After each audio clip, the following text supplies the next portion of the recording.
We just got 4 brand new TV Spotlight trailers for Mortal Kombat, so let's take a look at all the new footage within them and break it down.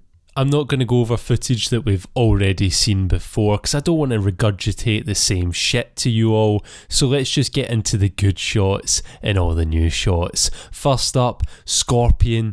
The way he says, "I am Scorpion," I'm loving his voice, I'm loving his look, the intensity in his eyes. He just looks badass, and really, I cannot fault his accent, his voice. It just all comes together, and I can't wait to see this guy in the role of Scorpion and Hanzo, because from the trailers it really does look like he's killing it. And I do believe they've also tweaked the "Get Over Here" voice that we heard from the first trailer to this trailer. It sounds just slightly different, and in my opinion, a little bit better. After that, let's talk about his nemesis in this film, Sub-Zero. Why not? As he makes it rain ice on this street. We've seen this before, but only from behind Sub-Zero. Here we're actually seeing it in front of him. And one thing I did notice here is that we actually do see a lot more of the blue in his costume.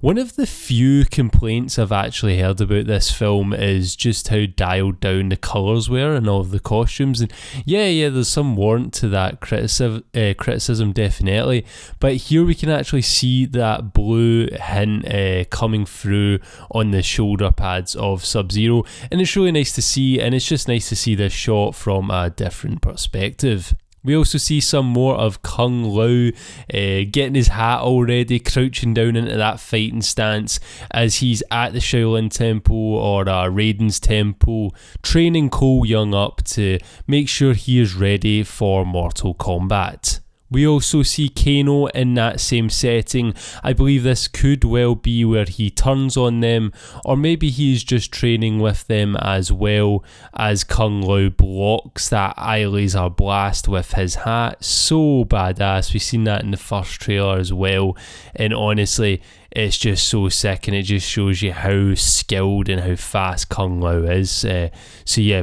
props to them for that. It's just a badass shot, and the CGI on this laser, the CGI across the board in this film is looking really good, and the fact that they actually had to take a budget cut to make this R-rated but are still pulling off great FX like this is, yeah, props to them, honestly, man. We then get an extended shot of Goro running up to Cole Young as he is armoured up, which is possibly his ability. It might be this kind of bio armor that he can grow, or it's just a suit that he's given by Raiden or the monks at the temple.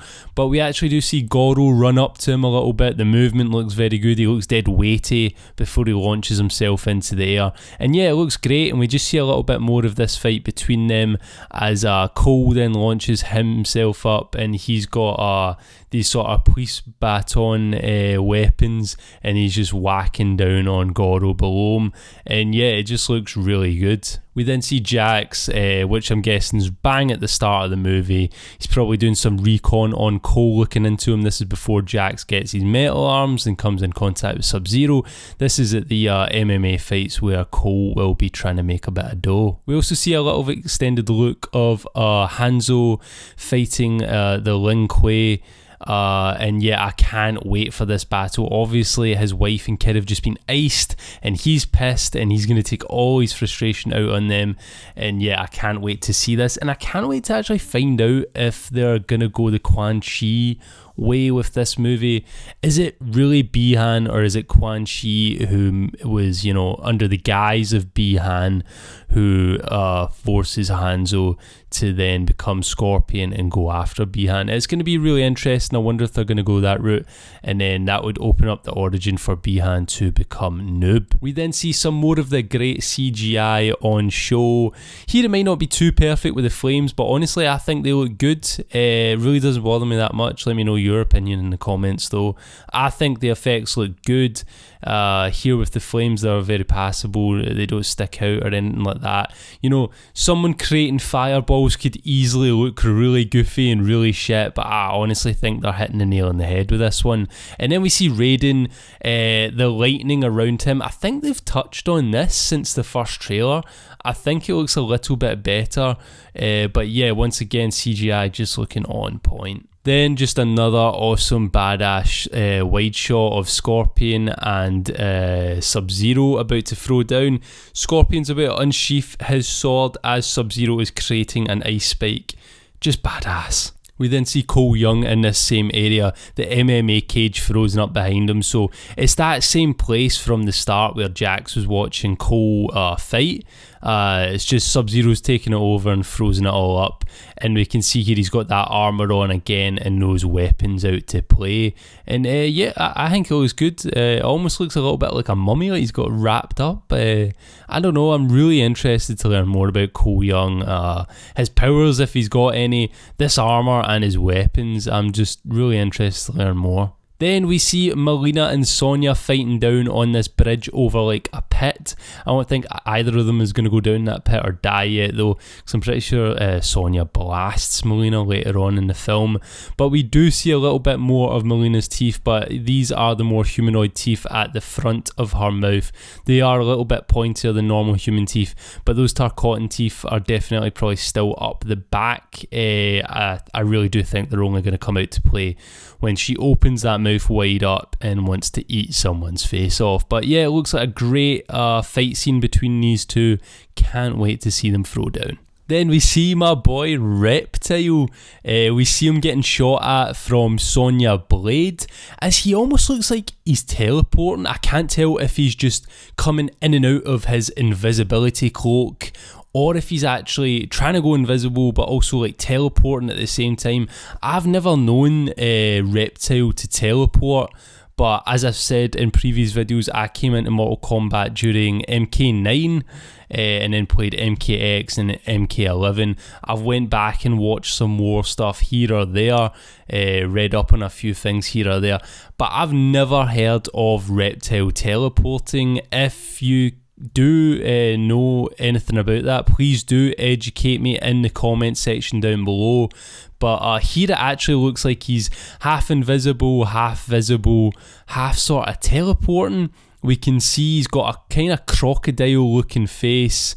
He's got that tongue coming out there, and we can see a yellowy eye at the top left of the top jaw. So he's definitely the creature that Kano rips the heart out of, and oh man, that really pains me. He's my favourite Mortal Kombat character and he's going to get killed in the fucking first film. But oh well, I'm just happy to see him in here, and hopefully he gets a really cool fight scene. We also get a cool little sequence where Cole Young says, "Who's first?" Kind of a nice little play on who's next. And as he says that, on the beat we get a boom, boom, boom. And with each boom comes one of Goro's hands as he's about to come through this door. And yeah, it's just really cool, really good editing. Loved that. Then the last shot I want to talk about, probably save the best for last. We see Kabal all up in our grills for once. We see his full costume on display. I'm loving his helmet. I honestly am. It's maybe a bit heavy duty for some people. They might have wanted the more sleek original mask look. Here I think he looks very MK11, but I'm happy we can see some of his skin. It's kind of charred up and stuff like that. Really liking the red eyes glowing there. They're really going for it with this one. And yeah, I like his design. Melina once again in this looks like she's just bossing the scene. Like CC Stringer just looks like she's really embodied the characters of that like boss ass evil bitch. And yeah, she looks like she's loving it. All the characters, all the actors in this really do look like they're loving it, and I think that's going to translate greatly into the final product. Then on the left, it looks like it's that Raiko character again, the same guy who's about to get his nuts smashed in by Jax. But yeah, that's kind of all the new shots and footage that we saw from these 4 TV spot clips that I wanted to go over. Didn't want to regurgitate the same shit I had before with all the stuff we've seen before. So yeah, if you enjoyed this video, please do leave it a like. If you're new here, why not subscribe? And yeah, I'll catch you all in the next one. Thanks, bye.